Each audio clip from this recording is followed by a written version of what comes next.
Mee waggoota dhibbaan dura iddoo kanatti argamuun maal akka fakkaatu tilmaame.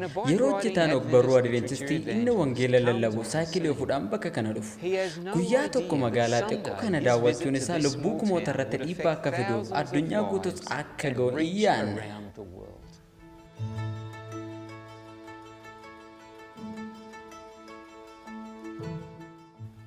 Ani Iguaaritti dhiyaadheen dhaabachaa Asturaaliyaa keessatti magaalaa qonnaa maayila 200 Sidnii irraa gara lixaatti fagaattee argamtu.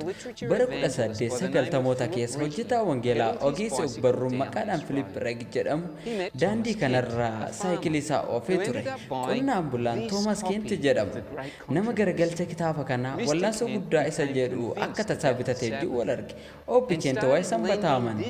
Kitaaba kanas olloota isaaf ergisuu eegale.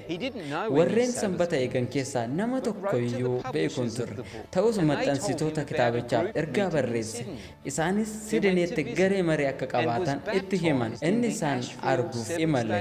Waldaa Adventistii guyyaa torbaffaa Ashfielditti bara 1898 cuuphame.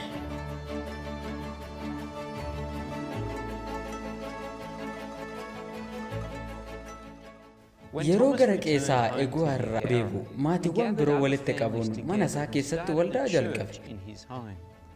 Booda irra waldaa xuubii dhoqqee irraa ijaarame kana kan amma tajaajila laachaa hin jirre ijaaran Philip Reg waan muraasa qofaa beeka ture. Kitaaba tokkicha sana gurguruun dhiibbaa akkamii akka fidu.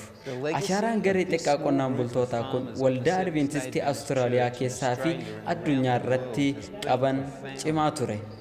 Dhaloonni isaan booda hojjettoota amantii 100 ol paasteroota, barsiisota, bulchitootaa fi mishineerota kibba Paasifiik guutummaa addunyaa maraaf gumaachan waldooleen hundeeffamaniiru. Kumoonni tajaajila isaanii gara waldaatti dabalamaniiru.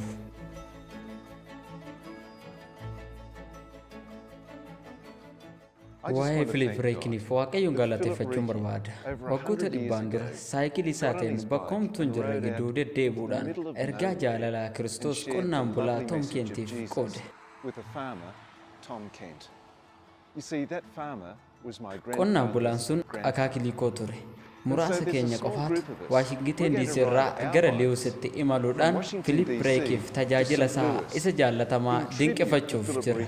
Akkasumas barreeffamoota Adventistii karaa irratti namoota firuuf karoorfannee jirra.